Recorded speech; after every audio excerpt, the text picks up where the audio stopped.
दर्शन दो भगवान, दर्शन दो भगवान। हे परमेश्वर अंतर्यामी, हे प्रभु कृपा निधान। दर्शन दो भगवान।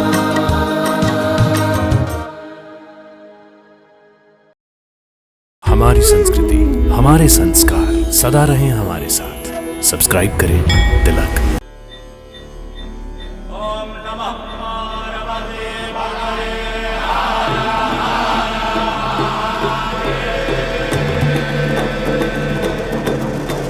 जटाटवी गलज्जल प्रवाह पावित स्थले गलेवलम्ब्य लम्बिताम्बुजङ्ग तुङ्गमालिकां डमड्डमड्डमड्डमन्निनादवड्डमर्वयं चकार चण्डताण्डवं तनोतु न शिवः शिवम्।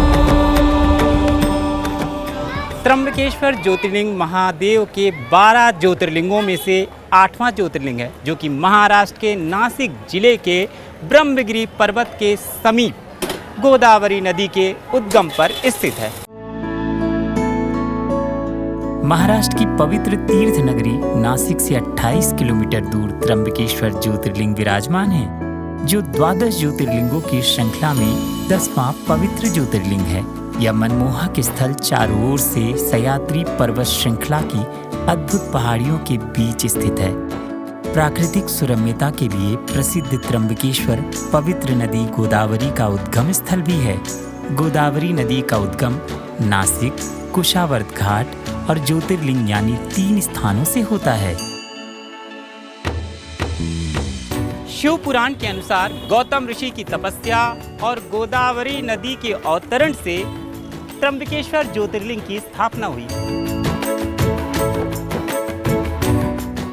यहाँ पर गौतम ऋषि की तपोभूमि इसलिए कहा गया है कि गौतम ऋषि ऐसे थे कि सुबह अगर समझो खेत के अंदर उन्होंने धान डाला तो वो शाम कर काटने के लिए आता था, इतना उनका तपोबल था। ये गौतम ऋषि की भी तपोभूमि है, इसलिए इसे गौतम ऋषि भी कहा, गौतम आश्रम भी कहा गया है पूरे त्र्यंबकेश्वर क्षेत्र के लिए। पाप मोचन और आत्मिक शुद्धि के लिए प्रसिद्ध त्र्यंबकेश्वर ज्योतिर्लिंग की एक अनसुनी कथा है। गौतम ऋषि पर गौ हत्या का झूठा आरोप लगाया गया, पर वो गो हत्या यानी वो भगवान गणेश जी ने गो का रूप धारण किया था। मतलब वो गो हत्या नहीं हुई थी, सिर्फ एक दर्भ के काड़ी से उन्होंने सिर्फ उसको स्पर्श किया और वो तुरंत गो हत्या, मतलब जो गणेश जी ने गो हत्या का रूप धारण किया था वो तुरंत वहाँ पर गो मृत हो गई। इसलिए वो कहने लगे कि आपसे हाथ से गो हत्या हो गई, गो हत्या हो गई। तब जाकर वो शंकर जी की तपश्चर्या कर उन्होंने गोदावरी नदी को यहाँ पे लाया। इस झूठे आरोप से प्रायश्चित पाने के लिए गौतम ऋषि ने माँ गंगा को धरती पर लाने के लिए भगवान शिव की तपस्या की। भगवान शिव प्रसन्न हुए और माँ गंगा को गोदावरी के रूप में अवतरित किया और स्वयं यहाँ त्र्यंबकेश्वर ज्योतिर्लिंग के रूप में विराजमान हो गए।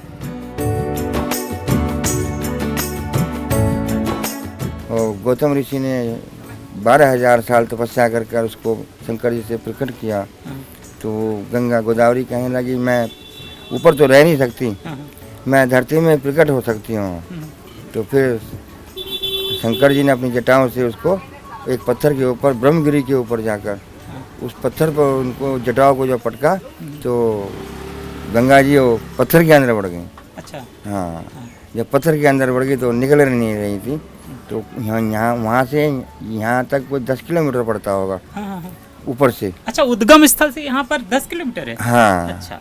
तो उधम ऊपर है, यहाँ पे शंकर जी ने फिर तांडव किया कि तुम बाहर आओ। तो गोदावरी माता कहने लगी मैं इधर बाहर नहीं आ सकती, मैं नासिक से ही आगे जाकर ही बाहर हो सकती हूँ। यहाँ से लेकर वहाँ तक तो मैं गुप्त ही रहूँगी, पत्थरों में ही। तो यहाँ से वो पत्थरों में ही रहीं और फिर वहाँ आगे जाकर नासिक में जो पंचवटी का कहलाता है, तो वहाँ तपोवन, तो वहाँ से वो आगे प्रकट हो गई। त्र्यंबकेश्वर में महादेव का सबसे प्राचीन मंदिर यही है। स्थानीय निवासी बताते हैं कि गौतम ऋषि ने स्वयं महादेव के इस लिंग को बनाया भी था और उसके बाद स्थापना की थी। यहीं समीप गौतम ऋषि के नाम का एक कुंड भी है।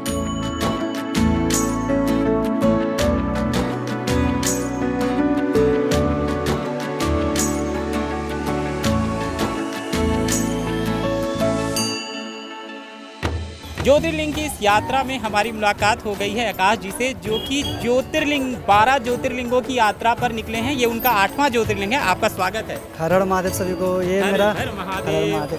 मेरा भारत के 12 ज्योतिर्लिंग 4 धाम साइकिल यात्रा बिहार से प्रॉपर पिछले 10 महीने से है, और अभी ये मेरा 8वां ज्योतिर्लिंग है, और 9वां ज्योतिर्लिंग के लिए मैं नासिक जाऊंगा।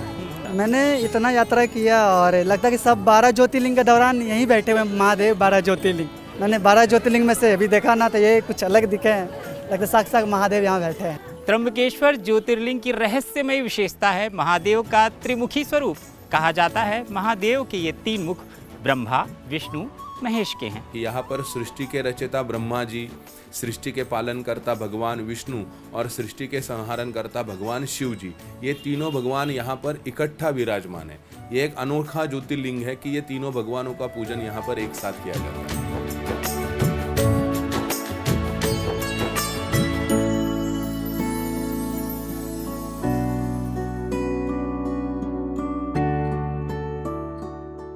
ग्रंथों में माँ गोदावरी को दक्षिण की गंगा कहा गया है और कुशावर्त में स्नान करना पाप मोचन माना जाता है।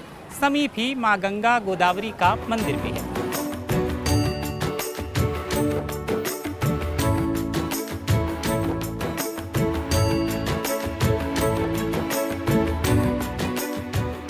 मंदिर के गर्भगृह के अर्घा में पांडवों द्वारा स्थापित 3 छोटे छोटे शिवलिंग विराजमान हैं, जिन्हें त्रिदेव का अवतार माना जाता है और इन्हें सोने और रत्नों से सुसज्जित मुकुट से ढका जाता है।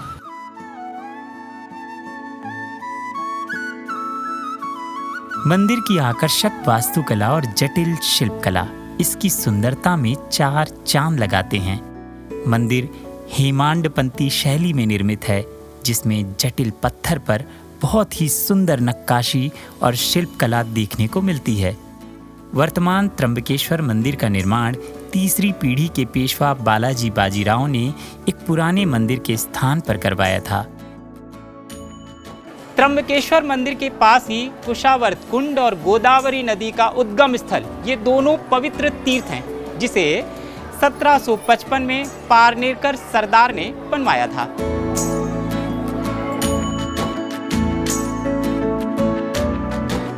यहाँ पर जो गोदावरी नदी का तीर्थ है वो सिर्फ कुशावर्त तीर्थ ही है। ये जो बाकी के हैं ये सारे जलाशय बने हुए हैं कि उस समय पानी पीने के लिए, लोगों को आने के लिए वो जलाशय बने। तो जलाशय यानी पुराने जमाने में ऐसा था कि अगर कोई जलाशय बना दिया तो उसको एक नाम दिया करते थे, उस तीर्थ जैसा, कि उसकी पवित्रता बनी रहे, लोग उसमें कुछ कचरा ना डाले, इसलिए वो उनको तीर्थ का संबोधन कर कर उनको उनके नाम दिए गए। दूसरी बात, त्र्यंबकेश्वर में जो अखाड़े हैं, 13 अखाड़ों में से 10 अखाड़े त्र्यंबकेश्वर में है। उनके यहाँ पर देवता भी है, उनके यहाँ पर जगह भी है, उनके यहाँ पर अभी मठ, मंदिर, आश्रम भी बने हुए हैं। वो सारे के सारे जो नागा सन्यासी है वो सारे के सारे कुंभ मेला के दरमियान यहाँ कुशावर्त तीर्थ में नहाते हैं और सिंहस्थ कुंभ मेला उसे कहा जाता है। महादेव के ज्योतिर्लिंग से कुछ ही दूर हनुमान जी महाराज का जन्म स्थान भी है, जो आंजनेरी पर्वत के नाम से विख्यात है। त्र्यंबकेश्वर ज्योतिर्लिंग की यात्रा करने वाले श्रद्धालुओं की यह यात्रा माता अंजनी के साथ हनुमान जी के दर्शन के बाद ही सफल और संपूर्ण मानी जाती है। 4200 फीट की ऊंचाई पर स्थित है अंजनेरी पर्वत, जहां पर भगवान हनुमान जी महाराज का जन्म स्थान है। वहीं पर माता अंजनी का मंदिर भी है। लेकिन जो लोग ऊंचे पर्वत पर नहीं जा पाते हैं दर्शन करने के लिए, वो यहाँ पर्वत की तलहटी पर हनुमान जी महाराज के दर्शन पूजन करते हैं, क्योंकि एक मंदिर हनुमान जी का यहाँ पर भी बनाया गया है।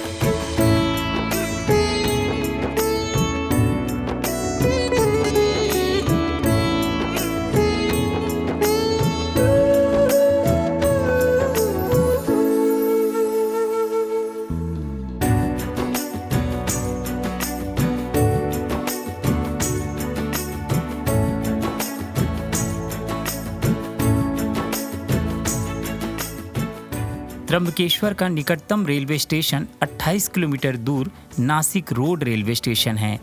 नासिक में ही हवाई अड्डा भी है, जहां पहुंचकर सड़क मार्ग से सरकारी और प्राइवेट बस टैक्सी द्वारा सुगमता से त्र्यंबकेश्वर पहुंचा जा सकता है।